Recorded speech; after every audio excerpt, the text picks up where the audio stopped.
નમસ્કાર મિત્રો, આગામી તારીખ 1 એપ્રિલથી હવામાન બદલાઈ શકે છે અને કેટલીક જગ્યાએ હવામાન પલટાશે તેમજ ગાજવીજ સાથે કેટલીક જગ્યાએ વરસાદ થવાની શક્યતા છે અને એ સમય દરમિયાન 40 કિલોમીટર પ્રતિ ઘંટાની રફતારથી પવન ફૂંકાઈ શકે તેવી હવામાન વિભાગે આગાહી કરી છે. આજે તારીખ 1 એપ્રિલના સવારના સમયમાં ઘટાદાર વાદળો સાથે હવામાનમાં પલટો જોવા મળ્યો છે. આવું અચાનક ભર ઉનાળામાં કેમ થયું છે? તો તેનું રીઝન તમને જણાવી દઉં કે ભર ઉનાળે નૈઋત્યની દિશાના ખૂણામાં અરબી સમુદ્ર આવેલો છે.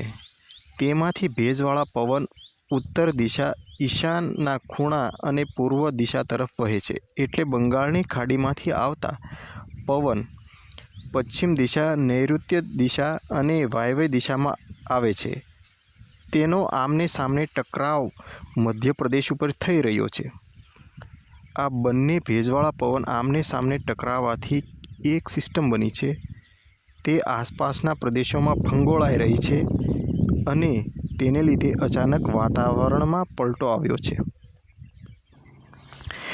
અને આ સિસ્ટમ મધ્યપ્રદેશ, મહારાષ્ટ્ર અને ગુજરાતમાં આગામી તારીખ 1થી 5 સુધી ક્યાંક ક્યાંક છૂટો છવાયો વરસાદ લાવી શકે છે.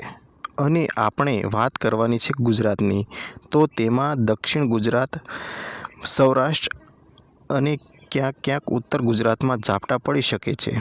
જેમાં કે આ માવઠા અમરેલી, ભાવનગર, ભરૂચ, છોટાઉદેપુર, નર્મદા, સુરત, તાપી, ડાંગ, નવસારી, વલસાડ, બોટાદ, ગીર સોમનાથ, દીવ, અરવલ્લી, ખેડા, મહીસાગર, દાહોદ, આણંદ, ખેડા, વડોદરા, દાદરા નગર હવેલી જેવા વિસ્તારોમાં કમોસમી વરસાદ પડી શકે છે. આવી હવામાન વિભાગે આગાહી કરી છે.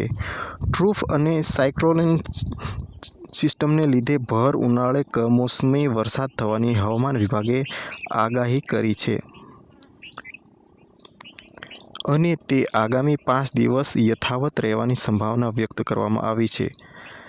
અને આ વરસાદની આગાહી આગામી 5 દિવસ સુધી કરવામાં આવી છે. પરંતુ આ આગાહી પ્રમાણે વરસાદ સમગ્ર ગુજરાતના આ વિસ્તારોમાં ક્યાંક વરસી શકે છે, પરંતુ ચોક્કસ વરસાદ વરસે તેવી સંભાવના બહુ ઓછી છે.